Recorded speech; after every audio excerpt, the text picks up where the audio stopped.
Doctor ہما بقائی صاحبہ کراچی سے ہمارے ساتھ گفتگو میں شریک ہیں۔ ڈاکٹر صاحبہ آپ ایک انڈیپینڈنٹ آبزرور ہیں، آپ نے کتابیں لکھی، آرٹیکل لکھتی ہیں، بچوں کو پڑھاتی ہیں۔ ابھی جو آپ نے گفتگو کی وہ آپ کی گفتگو جو ہے وہ نوجوانوں کے ساتھ آپ کے انٹریکشن کا جو ایکسپیرینس ہے اس پر مبنی ہے۔ اب یہ بتائیں کہ جب آپ یہ گفتگو سن رہی ہیں سلمان اکرم راجہ صاحب کی اور سینیٹر خلیل طاہر سندھو صاحب کی، تو ایسا لگ رہا ہے کہ پاکستان کے دو اہم ادارے جو ہیں یعنی کہ ایگزیکٹو اور سپریم کورٹ، یہ ایک بڑے تصادم کی طرف بڑھ رہے ہیں، اداروں کا آپس میں تصادم ہونے والا ہے۔ اس تصادم کو ایک ایجوکیشنسٹ کی حیثیت سے آپ کیسے دیکھتی ہیں کہ پھر جو نوجوان نسل ہے وہ آپ سے پھر کیا بات کرے گی؟ میں آپ سے گزارش کروں، کیونکہ آپ نے میرے لیے جواب دینا بہت آسان کر دیا، اور میں اس کا جواب دوبارہ بنگلہ دیش سے ہی شروع کرتی ہوں۔ حسینہ واجد صاحبہ 15 سال سے اقتدار پہ قابض تھیں، اور اس اقتدار کے دوران انہوں نے بہت سپریشن کی۔ آپ کو یاد ہے جماعت اسلامی کے لوگوں کو ہینگ بھی کیا، پھر وہ جماعت کالعدم بھی قرار دی گئی، اور ان کے ہر الیکشن پر یہی سوال اٹھتا رہا کہ یہ الیکشن وہ اداروں کی مدد سے جیتتی ہیں، اپنے بل پر نہیں جیتتی۔ حتیٰ کہ آخر میں جو معاشی انڈیکیٹرز بنگلہ دیش سے بہت عمدہ آ رہے تھے، پھر اس پہ بھی ایک رپورٹ آئی کہ وہ انڈیکیٹرز بھی جھوٹے تھے، اور وہ اس لیے وہ دکھاتی تھیں تاکہ اقتدار پہ قابض رہیں۔ کبھی کبھی جو کچھ بنگلہ دیش میں ہو رہا ہے اس کی باز گشت مجھے اپنے ارد گرد بھی سنائی دیتی ہے۔ ہماری سیاست میں ایک بڑا وتیرہ تھا، اور وہ یہ تھا کہ that the book use to stop some where. یا تو جب بھی حالات خراب ہوتے تھے یا اسٹیبلشمنٹ سنبھال لیتی تھی، اور اسٹیبلشمنٹ کا ساتھ عدلیہ دیتی تھی، دا فیمس ڈاکٹرن آف نیسیسٹی۔ اب اس وقت ادارے آپس میں بھی تصادم میں ہیں اور اداروں کے اندر بھی تصادم ہے۔ اور میں اس بات پہ بات ختم کروں گی، میں کیونکہ تھوڑی سی تعلیمی بات کرتی ہوں۔ ایک ہارورڈ کا پروفیسر تھا، وہ کہتا ہے یہ بات اہم نہیں ہے کہ آپ کی کہانی صحیح ہے یا غلط ہے، بالخصوص سیاست میں۔ بات یہ ہے کہ آیا آپ کی کہانی یا آپ کا بیانیہ بک رہا ہے یا نہیں بک رہا۔ اس وقت جو گفتگو ہو رہی ہے آپ کے اسٹوڈیو میں، اس بیانیے کے خریدار کم ہوتے چلے جا رہے ہیں، اور آپ جتنی بھی باتیں کر لیں پی ٹی آئی کے حوالے سے، میں تو آپ سے نام لے کے کہہ رہی ہوں، گراؤنڈ پہ سپورٹ شاید سٹرونگ ہو رہی ہے، اور اگر آپ پی ٹی آئی کو بھی اپنا ٹائم پورا کرنے دیتے تو آج یہ مسئلہ کھڑا نہیں ہوتا۔ آپ نے بلے پہ بھی سیاست کر لی، سیٹوں پہ بھی سیاست کر لی، فارم پہ بھی سیاست کر لی، لیکن آپ نہیں توڑ پائے ہیں اس سپورٹ کو۔ یہ میں آپ کو بالکل گراؤنڈ ریالٹی بتا رہی ہوں۔ جو عام لوگ مجھ سے ہر وقت ملتے ہیں، دودھ والے، کام کرنے والے، سڑک پہ بچے، یوتھ، وہاں ایک بہت ٹینجیبل سپورٹ ہے۔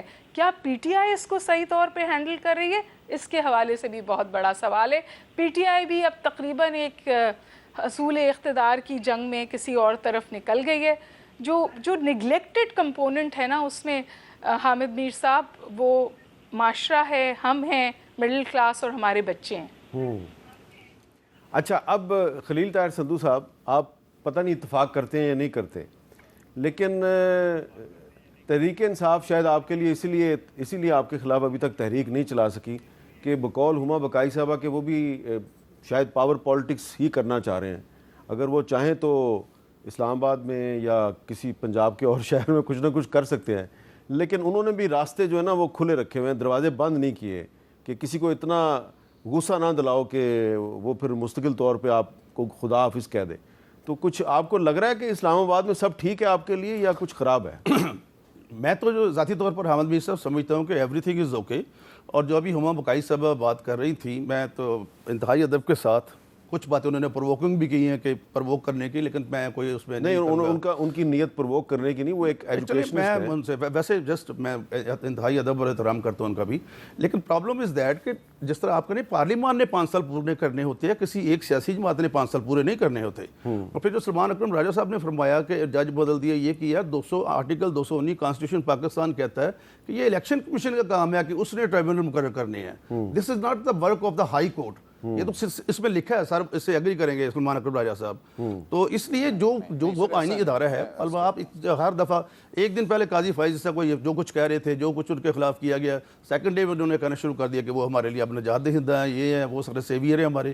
اس لیے کوئی ایسی بات نہیں. اور دوسرا جو ابھی بات ہوئی کہ ان کو پورے کرنے دیے جاتے, آرٹیکل 95 کے تحت جو کانسٹیٹیوشن پاکستان کا ہے اس کے تحت عدم اعتماد ان پہ آئی تھی, یہ نہیں کوئی ایسی بات ہوئی تھی. اور اس کے حوالے سے پھر کیا ہوا کہ جو ڈپٹی اسپیکر تھا, جو اپنا 42 ماہ سر اسٹے پہ رہا احمد میر صاحب, اور وہ چھوڑ کے اس نے اسمبلی توڑنے کی بات کر دی, جس پہ پرائم منسٹر اور پریزیڈنٹ صاحب نے ایگری کر لیا.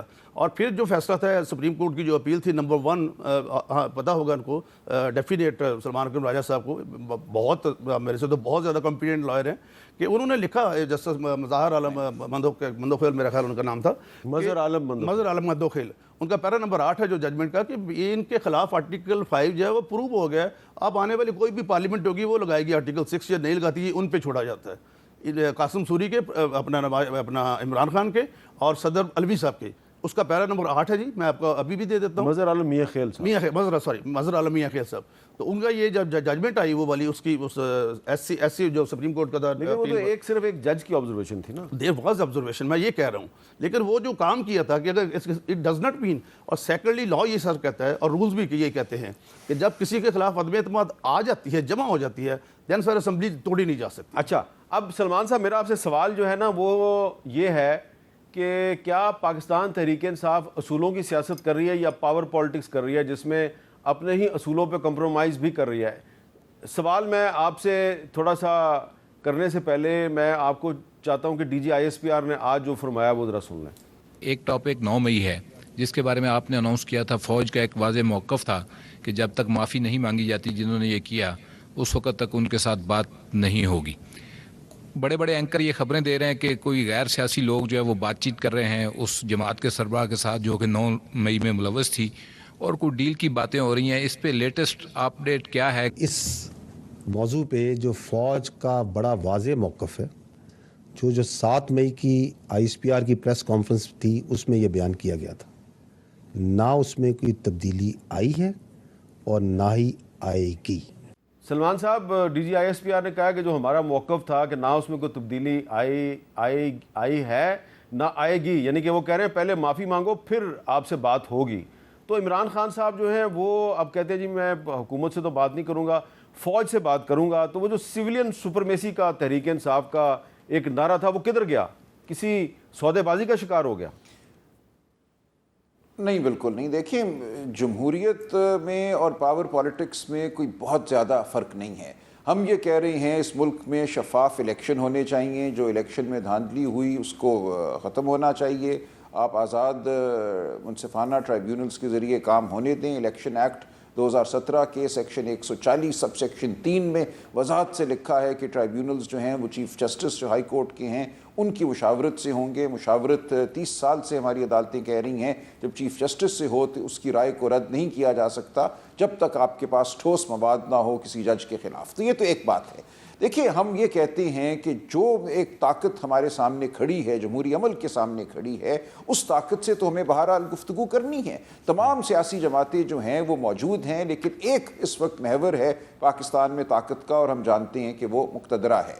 جب تک مقتدرہ جو ہے بات کرنے پہ مائل نہیں ہوتی, جب تک وہ اس بات کی حامی نہیں بھرتی کہ اس ملک میں جمہوری عمل کو آگے چلنا چاہیے, جمہوریت ہونی چاہیے, ہم جو مرضی کر لیں. دیکھیے, ہم سب نے مل کر کوئی دھاوا تو نہیں بولنا. نہ 9 مئی کو یہ ارادہ تھا, نہ کوئی ایسی منصوبہ بندی تھی. جو 9 مئی کو ہوا, ہم بارہا کہہ چکے ہیں کہ جو لوگ قصوروار ہیں ان کو سزا دی جائے, CCTV فوٹیج سامنے لائی جائے. یہ کیسے ہو گیا کہ 6 مختلف مقامات کی CCTV فوٹیج جو ہے وہ گم ہو گئی یا کٹی پٹی حالت میں میسر ہے؟ ہم کہتے ہیں مکمل فوٹیج لائیں. کون تھا جو وہاں اشتعال دلا رہا تھا, کون اکسا رہا تھا, کس نے آگے بڑھ کر کچھ کیا؟ ہمارے لوگ اس میں اگر شامل تھے, 30 تھے, 40 تھے, 50 تھے, 100 تھے, تو ان کو سزا دیں. لیکن جو ہزاروں لوگوں کو گرفتار کیا گیا 9 مئی کو, 10 مئی کو, اور اس کے بعد سے جو سینکڑوں لوگ بھگت رہے ہیں, گھروں میں جا کر توڑ پھوڑ کی گئی, چادر چاردیواری کا تقدس پامال کیا گیا, یہ سب باتیں تو 9 مئی سے نہیں پھوٹتی تھیں. ہمیں 9 مئی کے معاملات کو بالکل دیکھنا ہے, قصورواروں کو سزا دینی ہے, لیکن اس کے بعد جو جبر ہوا ہے, جو ظلم ہوا ہے, اس کا بھی ازالہ کرنا ہے تاکہ اس معاشرے میں کچھ چین پیدا ہو سکے. بہت بربریت ہوئی ہے, میں آپ کو یقین سے یہ کہتا ہوں. مجھے اپنے الیکشن کے دوران پتہ چلا جب میں ان لوگوں سے ملا جن سے شاید میں پہلے نہیں ملا تھا.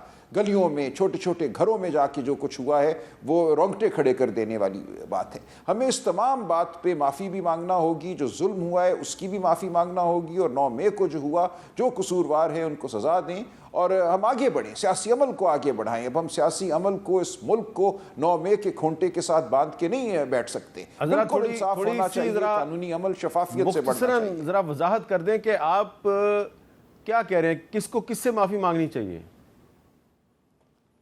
دیکھیں ہر دونوں فریقین کو, جو 9 مئی کے بعد ہوا وہ بھی ایسا ہے کہ اس پہ معافی مانگی جائے. ملٹری کورٹس میں سال سے زیادہ ہو گیا, لوگ پڑے ہوئے ہیں, جو ان کی حالت ہے وہ ابتر ہے. سپریم کورٹ میں چند ہفتے پہلے میں نے بتایا کہ ان کو پاؤں میں بیڑیاں باندھ کے, ہاتھ کمر کے پیچھے باندھ کے, سر پہ کالا غلاف ڈال کے ان کو ان کے لواحقین سے ملایا جاتا ہے. سپریم کورٹ نے حکم دیا کہ ایسا نہ کرو. لوگ ڈائبٹیز کا شکار تھے, ان کو کھانا نہیں دیا جا رہا تھا مناسب. بہت کچھ ہوا ہے. اس لیے دیکھیں اگر ہم نے ماضی کے حوالے سے بیٹھے رہنا ہے تو ہم آگے نہیں بڑھ سکیں گے. معافی سب کو مانگنی چاہیے, اور میں پھر یہ کہتا ہوں کہ 9 مئی کو جو ہوا اس کا جو کوئی قصوروار ہے آپ اس کو سزا دیجئے, لیکن آئین کے مطابق, قانون کے مطابق دیجئے. اس کو ایک سیاسی, ایک جس کو ہم وچ ہنٹ کہتے ہیں, یا سیاسی طور پہ کسی کو معطوب کرنے کا ذریعہ نہ بنائیے. واقعتاً قانون کے مطابق 40, 50, 100, 150 جتنے بھی لوگ ہیں ان کو سزا دیجئے. لوگ اس وقت کوٹھریوں میں پڑے ہوئے ہیں 12, 13, 14 مہینوں سے. مقدمات اس لیے نہیں چل رہے کہ آپ نے ہزاروں لوگوں کو ملوث کیا. جب عدالت میں معاملہ جاتا ہے تو گواہی شہادت آپ دے نہیں سکتے, معاملہ اس لیے طول پکڑتے ہیں. اگر صحیح کیس بنائے ہوتے, انہی 40, 50 لوگوں کے خلاف FIR ہوتی تو مقدمے ختم ہو چکے ہوتے اب تک.